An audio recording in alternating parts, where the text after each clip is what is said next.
The last 24 hours, we witnessed a tragedy that has swept our entire globe. We went to sleep with the horrific report of a mass shooting at Brown University. We woke up in the middle of the night to the news of a local one with 6 individuals, teenagers, young people, were shot in Brooklyn. And we woke up this morning to hear about a devastating terrorist attack in Austria.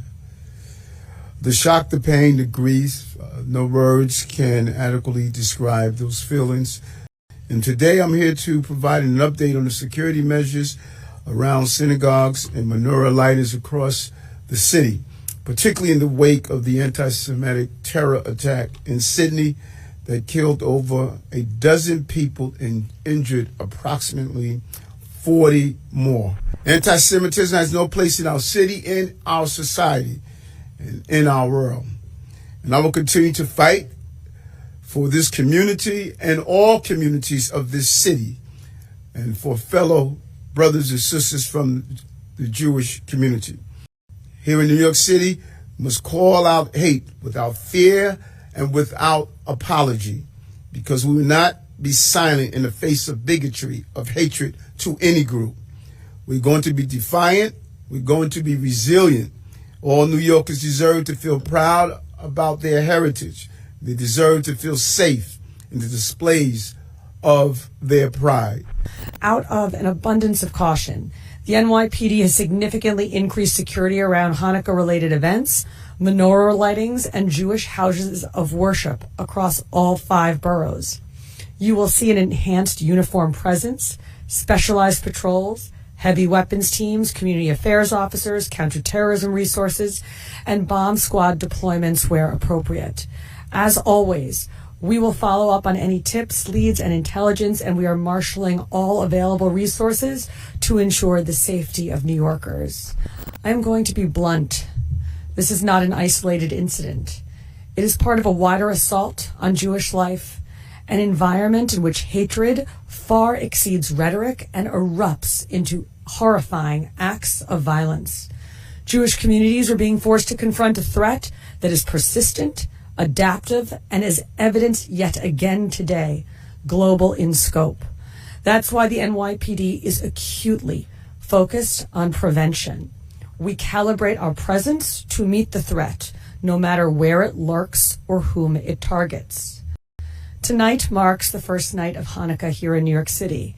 There's a core idea in Jewish tradition that when you light the Hanukkah candles, you are engaging in Pirsumei Nisa, publicizing the miracle of Hanukkah. That is why candles are lit publicly in windows, in front yards, in open and visible spaces. It's a declaration of faith, resilience, and continuity. That is what the Jewish community in New York City does every year, and this year will be no different.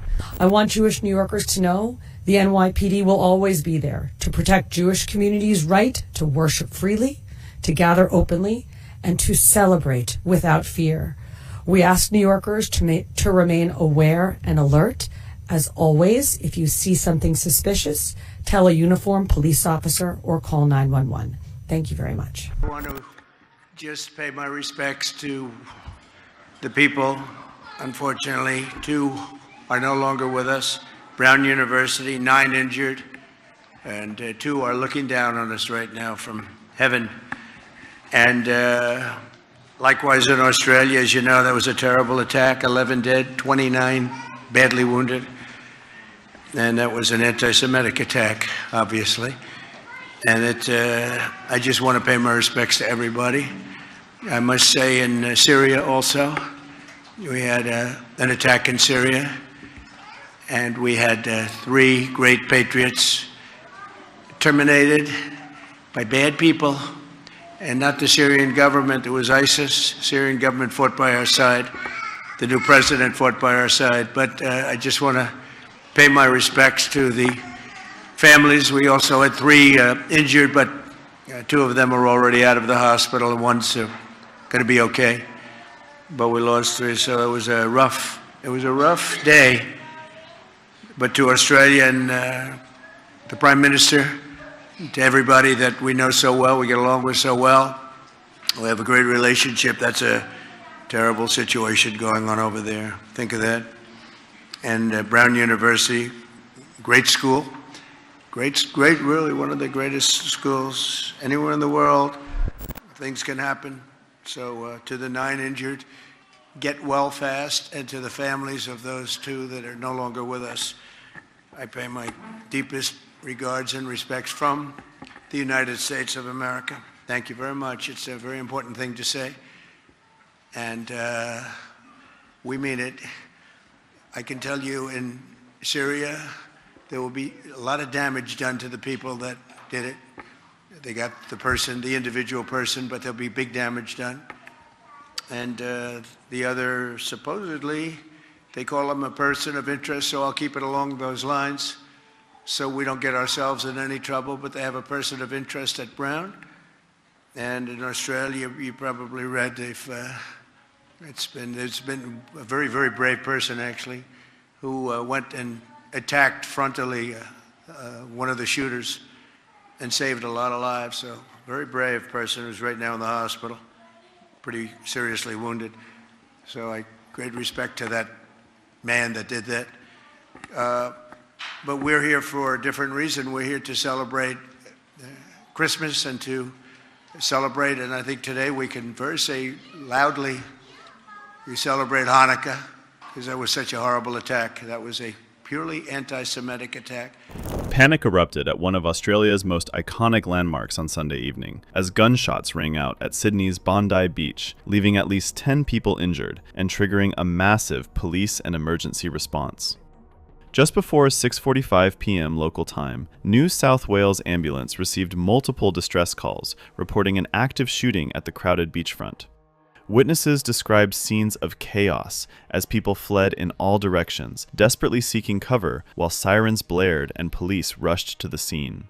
So I was out at the restaurant over there and I was just serving I think I was taking away some dishes, but I was nearby the front and, I heard these shots go off and I knew it was gunshots immediately, but I didn't really register it.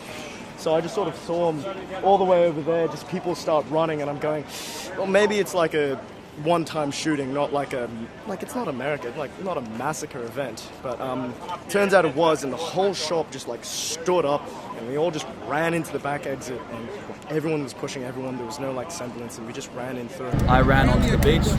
I guess everyone ran onto the beach. It was pretty terrifying, and yeah, I eventually went back to see what was happening. A few people helped a few old people get up and get out of there, but it was there were lots of bodies on the floor. It was a fenced-in event. Emergency responders treated several victims at the beach before transporting them to nearby hospitals. Authorities have not yet released details on the condition of those injured, but officials confirmed multiple casualties. New South Wales Police immediately declared the situation a developing incident and urged the public to stay away from Bondi Beach and the surrounding areas.